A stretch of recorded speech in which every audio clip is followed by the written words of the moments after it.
Hello guys, welcome to civil point. It's Abdullah Maqsood. आज हम RCC column design के 10 basic rule पढ़ रहे हैं।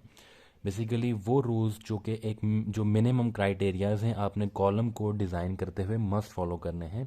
वो आपके square column, square RCC column, rectangular RCC column और सर्कुलर आरसीसी कॉलम के लिए यूज़ होंगे। तो चलिए स्टार्ट करते हैं। नंबर वन रूल, जो कि पहला रूल आपने फॉलो करना है, वो ये है कि आपने जो मिनिमम डायमेंशंस आपने रखनी है स्केयर कॉलम की, वो 9 इंच होने चाहिए। 9 इंच से कम आप अपने कॉलम की डायमेंशंस नहीं रख सकते। और अगर आप सर्कुलर कॉलम डिज़ाइन कर रहे हैं तो तब भी आपका जो मिनिमम आपकी डायमीटर होगा वो भी 9 इंच होना चाहिए। This was our first rule. So first rule हमने डायमेंशन का देख लिया। यहाँ पर मैं सिर्फ हाइलाइट्स लिखूंगा। बेसिकली समझाने के लिए मैंने आपको यहाँ पर कॉलम बनाए हुए हैं already. Now the rule number 2 is, आपके पास आपने हमेशा, बिकॉज ये आरसीसी कॉलम है, रीइंफोर्स्ड कंक्रीट कॉलम है, तो इसमें कंक्रीट के साथ ऑब्वियसली स्टील भी आएगा। रेक्टेंगुलर हो या सर्कुलर हो उसमें स्टील आएगा। तो मिनिमम आपने स्केयर कॉलम में 4 लॉन्गिट्यूडनल बार्स जो कि वर्टिकली जाएंगी, वो मिनिमम 4 बार्स ज़रूरी होनी चाहिए। और what about circle? The circle should have 6 bars, 1 2 3 4 5 and 6, minimum 6 bars. Basically ये मिनिमम का क्राइटेरिया है। मैक्सिमम कितनी होनी चाहिए, मैक्सिमम के लिए भी रूल है, लेकिन आपने अपने लिमिटेशन के अकॉर्डिंग जाना है उसमें। सो मिनिमम 4 बार्स हमने लॉन्गिट्यूडनल थ्रू करवानी है, longitudinal bars. Now this was rule number 2। अब रूल नंबर 3 हमारे पास क्या है कि हमने ये जो 4 बार्स डालनी है और 6 बार सर्कुलर में डालनी है, वो किस डायमीटर की मिनिमम होनी चाहिए। तो एएसटीएम स्टैंडर्ड के अकॉर्डिंग हमारे पास नंबर 4 यानी कि 4 सूत्र की बार्स मिनिमम इसमें होने चाहिए। उससे कम बार्स आप इसमें लॉन्गिट्यूडनल के लिए नहीं डाल सकते। तो अगर हम नंबर 4 बात करें तो वो मिलीमीटर में 12 मिलीमीटर उसका डाया बनता है। सो मैं यहाँ पर लिख दूंगा नंबर 4 डाया। ये भी लॉन्गिट्यूडनल बार्स की बात हो रही है। अब हम चलते हैं नंबर 4 पे। हमारे पास जो लॉन्गिट्यूडनल है, उसके बाद हम इस कॉलम में स्टिरप्स भी यूं करके डालते हैं, जो कि बेसिकली इन लॉन्गिट्यूडनल बार्स को होल्ड भी करते हैं और साथ हमारे पास शेयर रेनफोर्समेंट के तौर पर भी एक्ट करते हैं। इसमें हमारे पास इनको स्टिरप्स बोला जाता है। यही स्टिरप यहाँ पे एज अ टाई यूज़ होते हैं, जो कि सर्कुलर में मैं बना रहा हूँ इस तरह करके। बेसिकली इन बार्स को होल्ड करने के लिए ये बनते हैं। यहाँ पर इनको पिच भी बोला जाता है और स्टिरप भी बोला जाता है। अब मिनिमम जो आपने यहाँ पर बार यूज़ करनी है वो नंबर 3 की होनी चाहिए, डाया 3 बार्स। तो यहाँ पर मैं लिखूँगा डाया 3 बार फॉर स्टिरप्स, जो कि लॉन्गिट्यूडनल को होल्ड करना है। इससे कम आप स्टिरप के तौर पर यूज़ नहीं कर सकते। This was number 4। Now we will go for rule number 5। Rule number 5 हमें ये कहता है कि आपके पास जो स्टिरप की सेंटर टू सेंटर डिस्टेंस होना चाहिए, वो अगर आप उसकी स्पेसिंग रख रहे हैं तो 6 इंच होनी चाहिए, जो रिकमेंडेड है। लेकिन आप इसको as per your share capacity, आपके कॉलम कितना शेयर आ रहा है, आपके कॉलम पे शेयर फोर्स कितनी आ रही है, उसके अकॉर्डिंग आप इसको एडजस्ट भी कर सकते हैं। लेकिन 6 से ज़्यादा आपको कोड रिकमेंड नहीं करता। तो अगर मैं 6 इंचज़ की बात करूं तो वो 150 millimetre centre to centre distance बनता है। तो हमारे पास जो नंबर 3 हम यूज़ कर रहे हैं, dia at the rate of 6 inches, ये भी हमारे पास स्टिरप्स की बात होगी। This was our rule number 5। Now we will go for rule number 6। Rule number 6 हमें ये कहता है कि आपके पास जब लॉन्गिट्यूडनल बार्स आप डाल रहे हैं, ऑब्वियसली आपके पास एक टाइम के बाद बार की लेंथ आपके पास एक बार ख़त्म हो जाती है, बिकॉज के नॉर्मली जो मार्केट में अवेलेबिलिटी है वो 40 फीट तक है। तो उसके बाद जब आप लॉन्गिट्यूडनल बार्स में लैप डालते हैं तो वो आप 48 dB जो फार्मूला है उसके अकॉर्डिंग आपने डालने हैं। What is 48 dB? Basically it's lapping length. मैं अगर यहाँ पे आपके पास ये बनाता हूँ, ये पहले से बार आ रही है, ये हमने दूसरी बार को इसके साथ लैप किया, तो अब ये जो लेंथ होनी चाहिए जिसमें ये दोनों बार्स एक दूसरे को ओवरलैप कर रही हैं, तो वो 48 dB होने चाहिए जो कोड आपको रिकमेंड करता है। वेयर एज जो आपके पास dB है वो डायमीटर ऑफ बार है।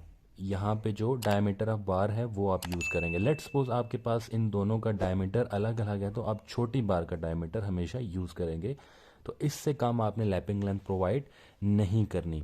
और अब हम चलते हैं रूल नंबर 7 पे। बेसिकली रूल नंबर 7 हमें ये कहता है कि आपके पास जो कंक्रीट आप इसमें यूज़ कर रहे हैं उसकी जो स्ट्रेंथ होनी चाहिए FC dash concrete strength, it should be minimum 3000 PSI, way PSI is pound पर इंच स्क्वायर, यानी कि 1 इंच स्क्वायर है आपके पास।